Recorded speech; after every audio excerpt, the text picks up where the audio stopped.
Hi guys, nandito kami sa bukid. Punta kami ng gubat. Ay, madulas.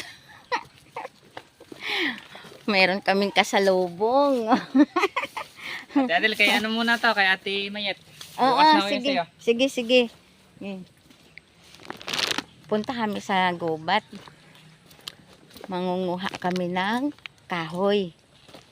Kasi, yun panggatong namin. Na kaming panggatong eh.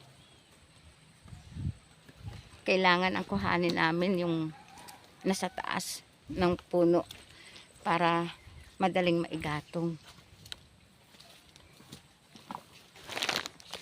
Kasi sa dahil nga po sa ulan ng ulan ay napakabasa ng kahoy. Babad na babad ngayon ang mga kahoy. Iyon po kasi ang aming gamit pang luto.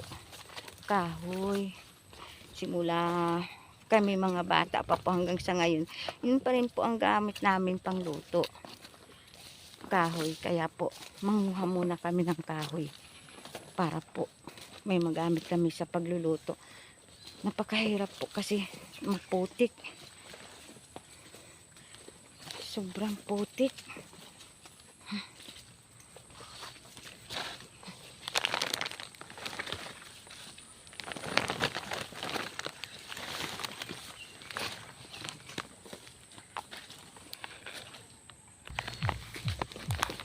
Dito na po kami sa taas, nasa patag na po.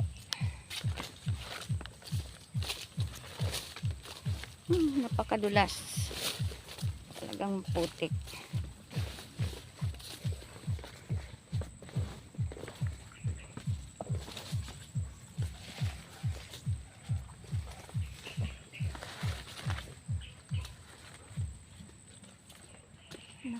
Nakahubad ka pala, nagbibidyo ko, nakahubad ka pala.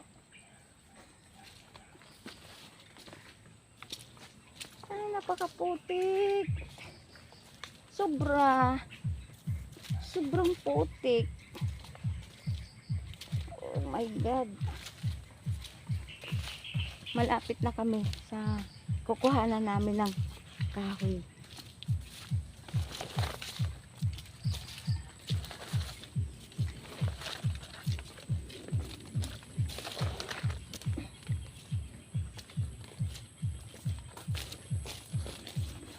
Sobrang putik.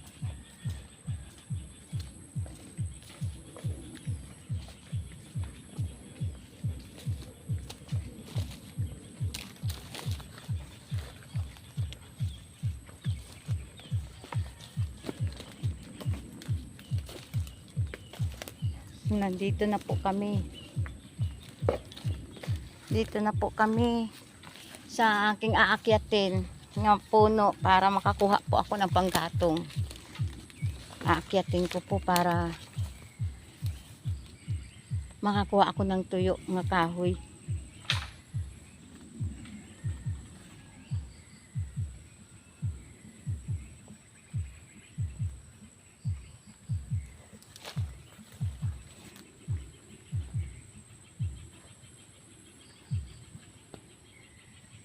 Po ang puno para makakuha ako ng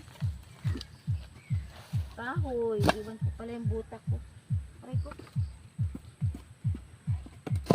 Kahoy na tuyo para maigatong kaagad. Daming kahoy dito. Ayun. Tamang-tama talaga oh.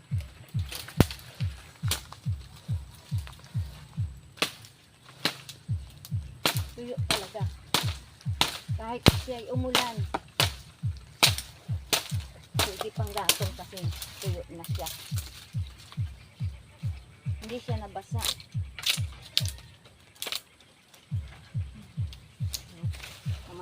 Tamaan ka.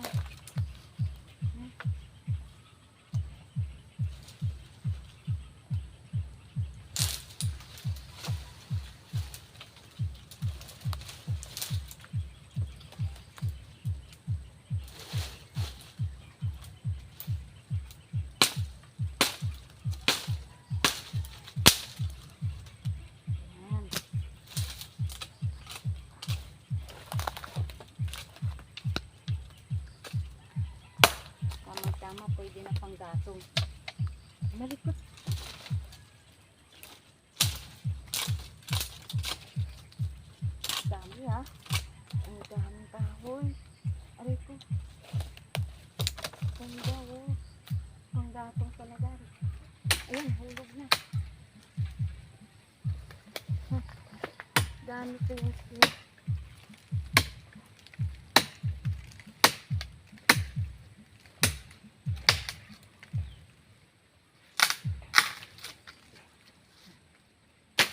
Ay, hindi na. Hindi ka kasi nagpantalon eh. Yan tuloy. Pinapapak ka ng lamok. Mm.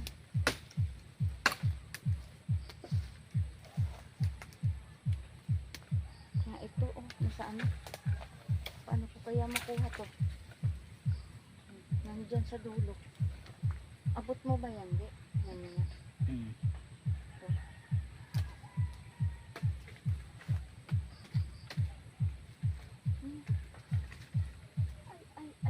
Ay, madulas man. Madulas.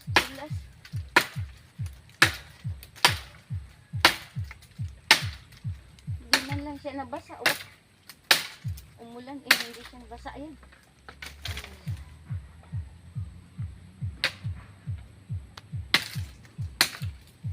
Ayan.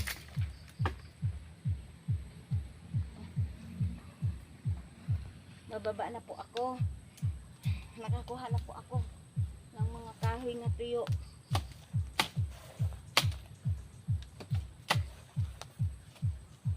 Hagis ko na nga ang itak ko.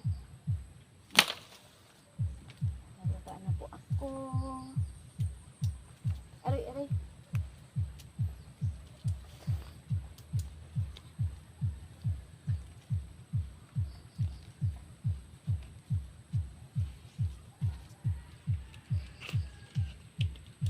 Lak. Pababa na. Dito na po. Meron na po kaming panggatong. Para po mamaya.